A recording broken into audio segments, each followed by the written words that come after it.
એક વ્યક્તિ અમદાવાદથી દ્વારકા જવા નીકળે છે.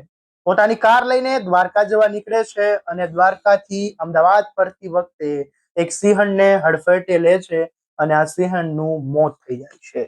આરોપી ચાલાકી વાપરે છે અને ચાલાકી વાપરીને અમદાવાદ પરત ફરતા જ પોતાની કારમાં રિપેરિંગ કરાવીને તૂટેલા સ્પેર પાર્ટને બદલે છે.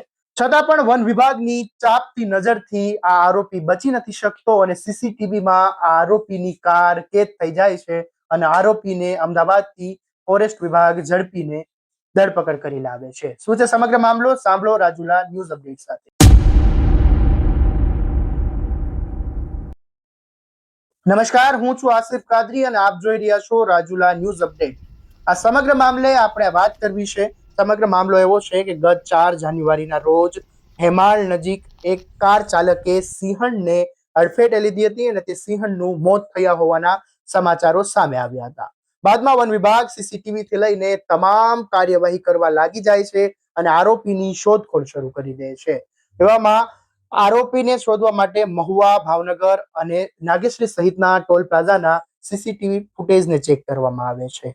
નાગેશ્રી ટોલ પ્લાઝા પર એક કાર શંકાસ્પદ જણાય છે, જેનો નંબર JJ27AP7798 ના દ્રશ્યો શંકાસ્પદ જણાયા હતા.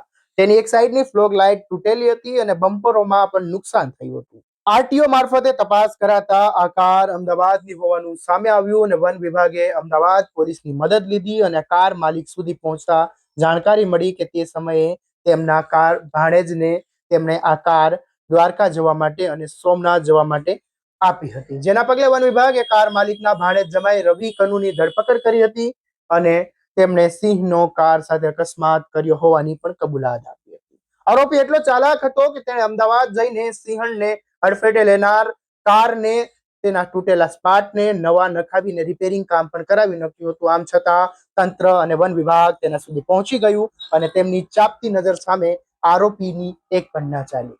રાજુલા જાફરાબાદના કોસ્ટલ હાઈવે પર સિંહોના અવારનવાર રસ્તા પર આવે છે અને નેશનલ હાઈવે ક્રોસ કરે છે અને વાહન ચાલકોની બેદરકારીથી આ મૃત્યુ થવાના સમાચારો અવારનવાર સામે આવતા રહે છે.